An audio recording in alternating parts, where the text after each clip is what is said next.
Well, here's proof that the movement isn't dead. Last night, I had the privilege of interviewing a true American hero. Scott Olson survived 2 tours of duty in Iraq, only to be hit with a projectile while protesting in the streets of Oakland.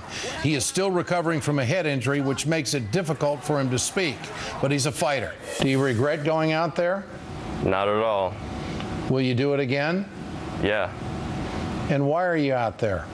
I'm there protecting the rights that we have. When I took the enlistment oath when I joined the Marines, I swore to uphold and defend the Constitution from enemies, foreign and domestic, and I'm continuing to do that.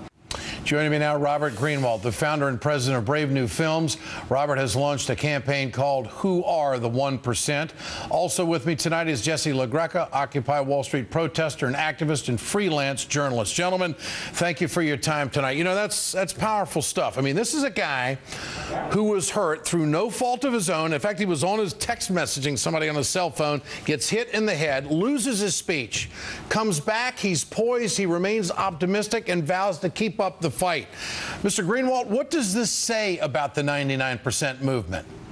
Well, I think it's a wonderful example of the heroism of the 99%ers, the integrity, their belief in nonviolence, and ultimately, Ed, this is a profound movement of people who believe in democracy and are trying to take it back. We know that there's a 1% of those who are stepping on the backs of the other 99, and Mr. Olson has, I think, inspired people, and only every social movement needs and has heroes and heroines. Women's movement, peace movement, civil rights movement, and we're seeing it again now. Where do you think the movement is now, Scott? It's tough to say. It's been changing a lot, but I don't think it's going anywhere anytime soon. I think it's the only place I think it's going is up, gaining interest. You know, Robert, whether this young man wants to or not, he is now a folk hero to a lot of Americans who are right in line with the thinking of the 99%ers out there and what their mission is and what they want to do. And oftentimes movements like this have benchmark moments. Is that one of those moments, his recovery? Well, his being attacked, I think, and his recovery, and the students at UC Davis, and the police overreaction, all are indicative of a building and growing and important social movement. And, you know, it's only going to get stronger and stronger, Ed. 400,000 veterans are coming back from Iraq. Where are the jobs for them? The 99%ers are going to need to speak up for them. Now, the Occupy Wall Street, they're promising a day of action that's going to be focusing on the foreclosure crisis. Jesse, what about this? Is this the next big move? There's a couple big moves coming up. There's going to be a large march here in New York City tomorrow. I believe December 6th is going to be the nationwide foreclosure movement.